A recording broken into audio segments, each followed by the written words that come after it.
प्रशासनातील भ्रष्ट व मुजोर अधिकाऱ्याकडून जनसामान्य गोरगरिबाची कामे वेळेवर होत नसल्याने आज संविधान रक्षक कृती समितीच्या वतीने बहुजन चळवळीचे ज्येष्ठ नेते दशरथराव लोहबंदे यांच्या नेतृत्वाखाली मुखेड तहसील कार्यालयावर भव्य महामोर्चा काढण्यात आला। या मोर्चात हजारो महिला व पुरुष सहभागी झाले होते।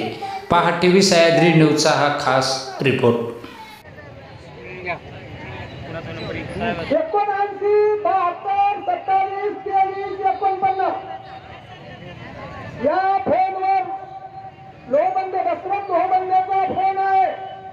या फोनवर तुम्ही अर्ध्या रात्री 12च्या 9च्या अगोदर आणि 12च्या नंतर फक्त 3 तास मला झोपू द्या। 3 तास 9 ते 12, 12च्या नंतर तुम्ही फोन करा। जर फोन उचलला असेल तर त्याचे बाप लागतील आणि तुम्हाला तुमच्या जिंदगीमध्ये कोणतीही जर अडचण आली असेल तर या फोनवर सांगा। जास्तीत जास्त 1 ते 2 तासामध्ये जर तुमचा प्रश्न सुटता येईल मी जिंदगी मध्ये राजकारण सोडून येऊन काना धरून घरी बसणारा कार्यकर्ता मुकराबादच्या कलकारी समाजाच्या महिला कुठे मुकराबादच्या आता करा मुकराबाद त्या महिलाचे 4,000 रुपये इतरच्या दलालाने घेतले। त्या महिलाचे 4,000 रुपये इतरच्या दलालाने घेतले।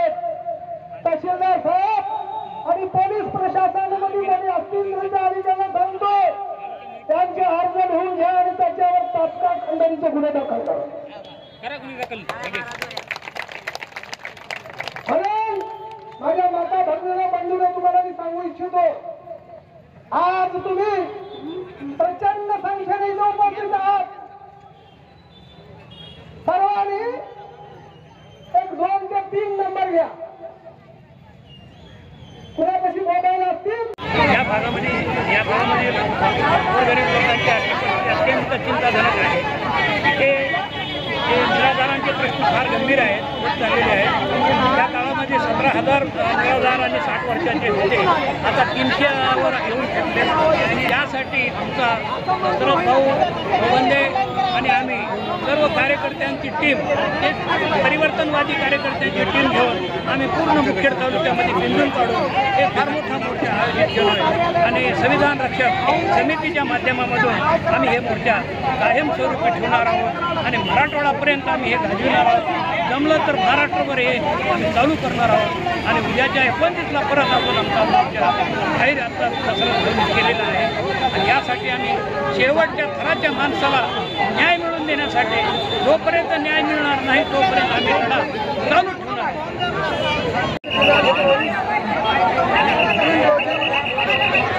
संविधान रक्षक समितीच्या वतीनं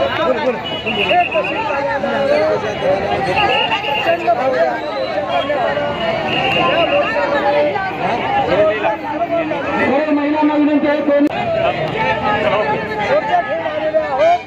या मोर्चाला सर्व तालुक्यातल्या सर्व बांधवांनी प्रचंड असा प्रतिसाद दिला आणि या मोर्चानंतर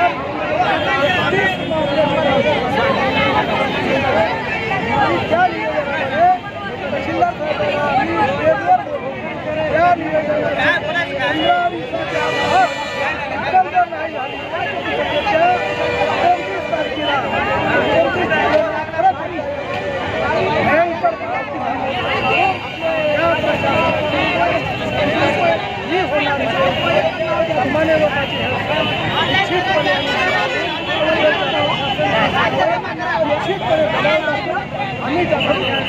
आम्ही